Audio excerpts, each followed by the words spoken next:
daawadayaal idin ahaantiina halkaan waa warbaahinta Baraawe qodobada maanta warkayga ugu hayso Baraawe News waxaa kamid ah daawadayaal Ra'iisul Wasaaraha waddanka Ingiriiska Boris Johnson ayaa isbitaal la dhigay kadib markii 10 maalmood ka hor laga helay cudurka COVID-19 Wasaaradda Caafimaadka Itoobiya ayaa iyaduna sheegtay dadkii ugu horreeyay ugu dhintay gudaha waddankaas Itoobiya COVID-19 dowladda maamulka koonfur galbeed Soomaaliya iyaduna waxaad ku martay inay cadaalad la horkeeni doono cidii ka dambeysay isku dhacay labada beelood intaas iyo in kale waxaan maanta daawadaan ugu haynaa warkayna oo fitan ku soo dhawaada daawadayaal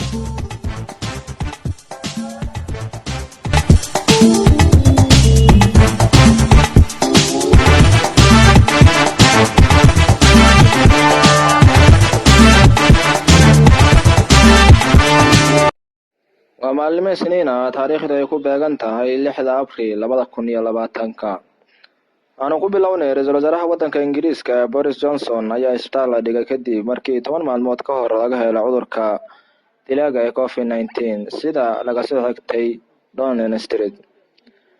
waxaa la geeyay isbitaal ku yaala magaalada London kadib markii calaamadaha fayraska corona ay ku sii siyaadeen sidoo kale heerkulka ay kor u kacay heerkulkiisa Ra'iisul Wasaaraha ayaa weli mas'uul ka ah wasaaradda dawladda balse wasiirka arrimaha dibadda ayaa lagu wadaa inuu hogaamiyo kulan isniinta looga hadlayo cudurka fayraska corona Ra'iisul Wasaare Johnson ayaa la wadaa inuu caawa ku nagaado isbitaal ku yaalo magaalada London Ra'iisul Wasaaraha Ingiriiska ayaa gurigiisa ku shaqeynaya tan iyo markii laga helay cudurkaas oo ah taariikhdii 27 bishii Maarso Ra'iisul Wasaaraha ayaa horay muuqaal bartiisa oo ku soo dhigay oo sheegay inuu dareemayo calaamado oo yaryar oo fayraska corona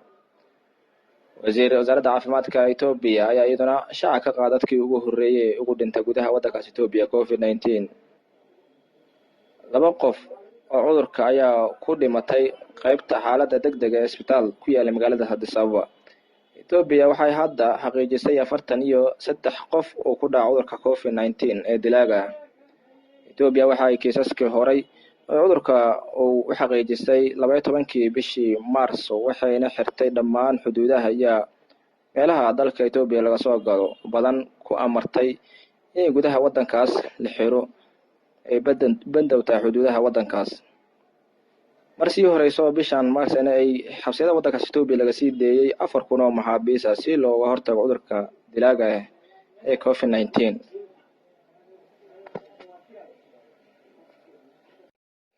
dowlad goboleedka koonfur galbeed Soomaaliya ayaa wacd ku maray inay cadaalad la horkeeni doono mid kasta oo ku lug leh dagaalada ka socda deegaanada ku xeeran magaaladaas weyn kuwaas oo ay dhibaato ka soo gaartay dad rayida magaaladaas deganay dagaalada ayaa waxa ay sababeen inay dad badan ay ku barakacaan dad rayida oo aan xaqlabsana lagu baabiyo deegaanadaas oo hoosta gobolka Shabeellaha hoose ee magaaladaas weyn tuulooyin hoos yimaado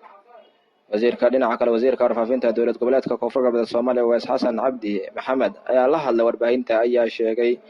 inay ayaan darro tahay inay dad masaakiin ah la baabiyo lana barakiciyo laguna laayo inay waxyaabaha kale oo yaab kale ku tilmaamay inay dad aan wax galabsan lagu gubo ayna taas dhaqan muslimiya mid kale aysan ahayn mid Soomaaliyeed warkii caalamka gudaha daawada kaaga heena waa naga intaas dhinaca farsamada waxaa noo fadhiya injineer Saki anigu Cabdiraxmaan warka ayaan idin socodsiinayay daawadayaal faafinta warka waa xaqiina sidaas iyo nabadgelyo